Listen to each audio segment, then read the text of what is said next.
Salut tout le monde, c'est Adja ou KDFA et vous regardez un nouvel épisode de la revue de KDFA avec des super invités. So each time I make that kind of interview, I let the people introduce themselves. So who are you? We are Hiatus Kaiyote. This is Paul Bender. Hello. He plays bass and buttons and laptop and stuff. My name is Nai Palm. I play guitar and sometimes piano, and I'm the lead vocalist. This is Perrin Moss. He's the drummer extraordinaire, percussionist, collector junkie. And Simon Maven is the human arpeggiator on the keys and synthesizer. So right here we can see just behind, but we are in Zurich, right? Yeah. And you are touring like worldwide, or right now you're touring only in Europe, or you plan to go? Oh, we did the States. Yeah. First, and then we came here. Yeah. Directly from the US to here. And for the people who don't know your music, what kind of music? I mean, do you describe it or not really? We're trying to stay away from describing it. It's eclectic. Eclectic? And it's constantly evolving, and we try and challenge ourselves musically, but make it, but not in a way that isolates the listener. It's very, very soulful, but at the same time intellectual and eclectic. When I talk with my friend and try to explain your music, I'm that kind of person saying, oh, you know what, they are like hybrid kind of music. That means that there is so much influences. Sometimes I heard, of course, the soul influence, the jazz is there, of course, but even rock. Or there is one of your track remind me Jeff Buckley. The way that you played guitar, that evolution, and that's something that I feel. And so is that something that you understand the way that I can explain to my friend? Yeah, it's a hybrid of different genres. It kind of depends on the track. It's not. We never try to sort of intend to play a specific style of genre. It's more, what does this track bring out of us? Yes. And some tracks bring out the jazz flavor or the soul flavor or something else. The soul influence or the jazz influence, or even the hip hop influence, of course, I'm talking about that because you got a lot of huge artists like talking about you, like Questlove, and I mean, I'm quite sure that every time everybody talking about that, the fact that you got Erykah Badu supporting you, Prince, and whatever. I mean, this is just crazy, but how do you manage that? Is that something that makes you a lot of pressure, or do you take it like, oh, this is cool, all right? Pretty much. Yeah. Yeah. I mean, you kind of have to. It's exciting, but at the same time humbling. It's kind of like, oh wow, and then, but also like, it's amazing. Bye. But at the same time, it's like really humbling to know that people you admire appreciate you for the honest expression of ourselves. We're not making music to please other people. It's purely for our own creative validation. So to know that people you admire musically and your idols, are into it is like, in the beginning it's like, oh wow, like who's this new crazy person that likes our music? But it's very humbling and motivating to continue on the journey of not trying to tailor to people, because we're already respected for doing us, for doing our own things. And about your background, you got like different kind of background, or I mean, how this band started? Was it, for example, just two of us in the beginning, and somebody? I mean, how your band started? Sort of, like initially, although we all met at different times, but there was a while where it was kind of like me and Nai, we were hanging out a lot, and I was determined to help her put a band together, because I totally saw the potential in it, and I was really feeling the music, and knew that it had to be a really great band with really like unique and super skilled musicians to be able to sort of do justice to the music.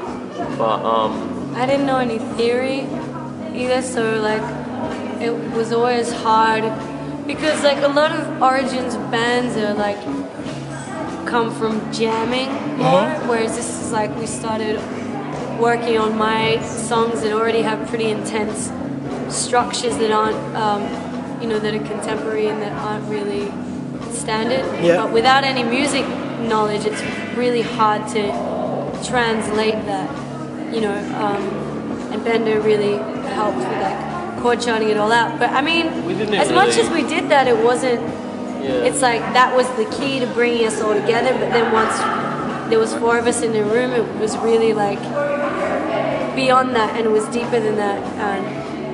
To the point where everybody is arranging and contributing their own creative ideas rather than like sight reading. I think sight reading. Right. I think in the end everyone kind of came into it out of their own interest rather than like, because I was trying to find the right people to be part of it. And tried people that I thought, would have the right flavour and would have the right abilities and stuff. But then it ended up sort of just coming together really organically anyway, and it just was a matter of organic. That's also something that everyone my mind. Who came into the project kind of came into it out of their own interests in it, rather than kind of being pulled in like a session musician kind of way. Very meant to be.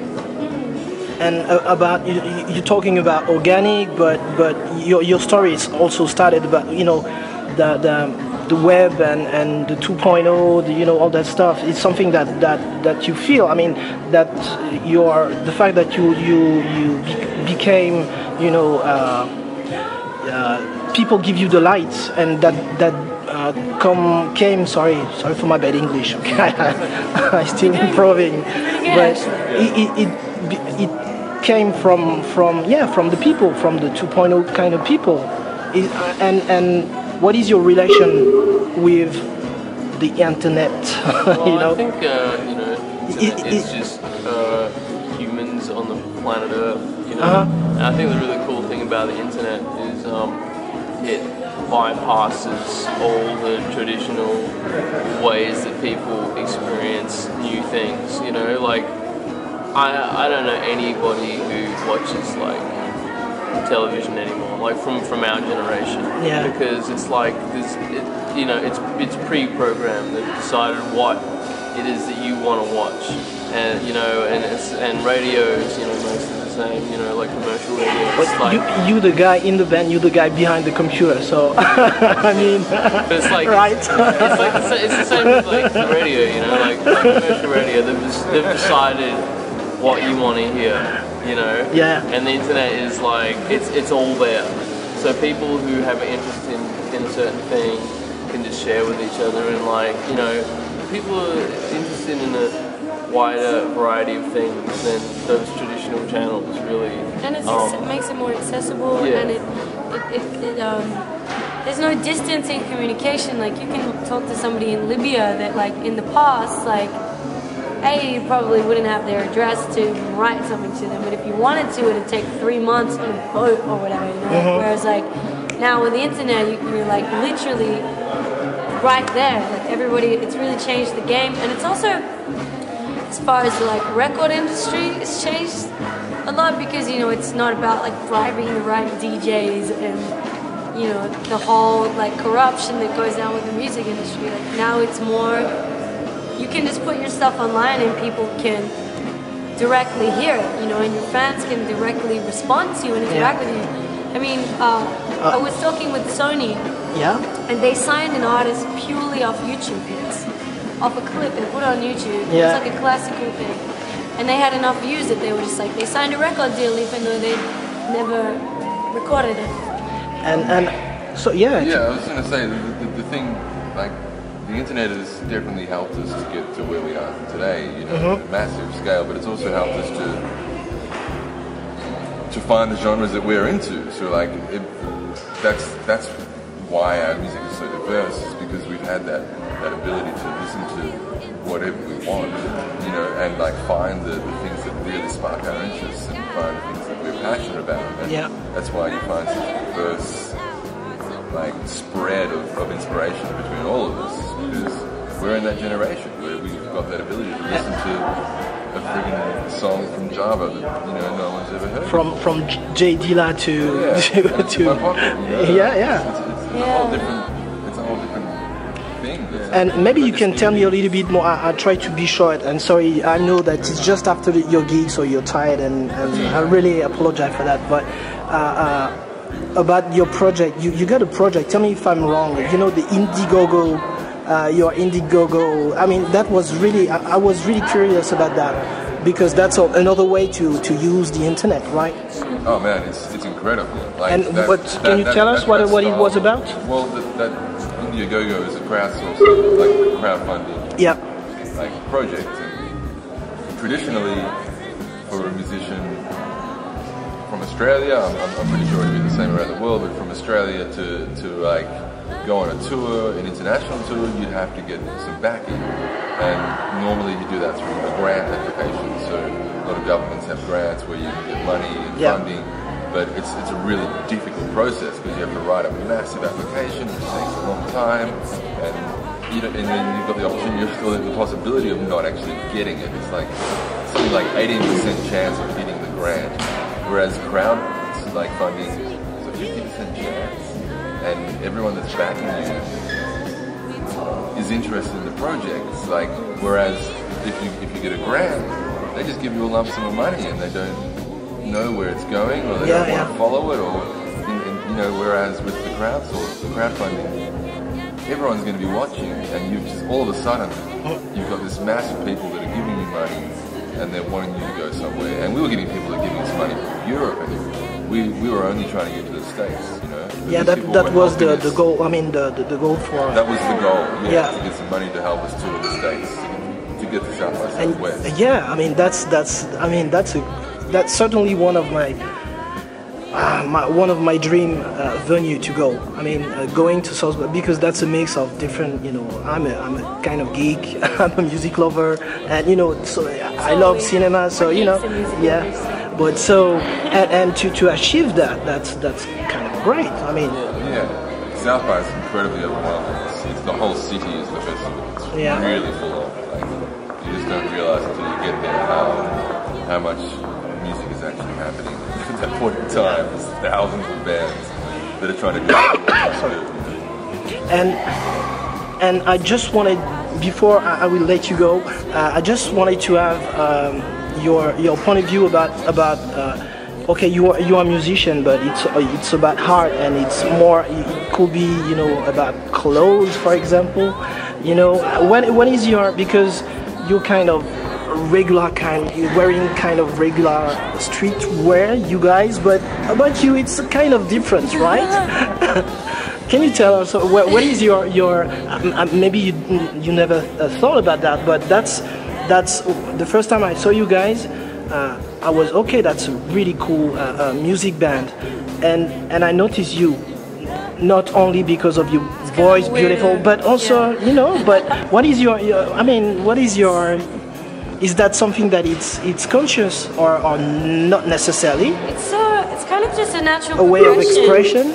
Yeah, I mean, I'm pretty creative in most avenues of my life, and I was raised in a very creative environment, and I feel like I really love the exploration of adornment, because it can be playful, but it can be empowering, you know,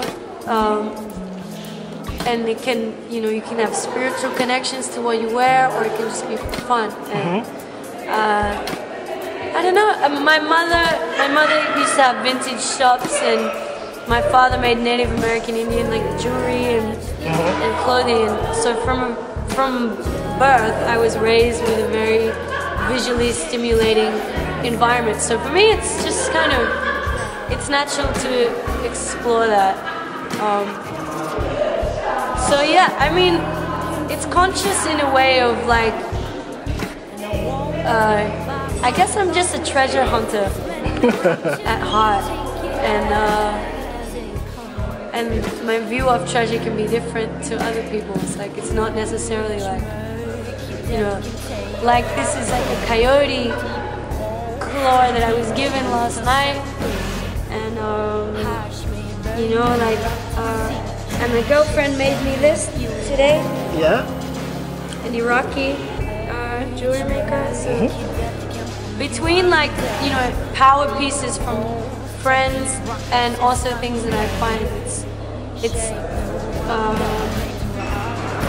it's a direct translation to who I am and my experiences. And, you know, even like my room is like, I grew up in warehouses, building my habitat from scratch, and that's evolved so much so to the point where it's like, for us, our natural habitat is the music that we create, you know, and that's our form of adornment, essentially. You know, clothing is just another exploration of the same thing. It's yeah, artistic expression is the same thing on many different formulas and mediums. It comes very natural to me as an individual and also as a collective. So thank you guys very much.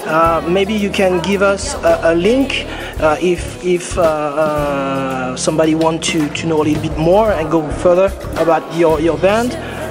So you certainly have a website, which is HiatusKaiyote.com, and we're on Facebook.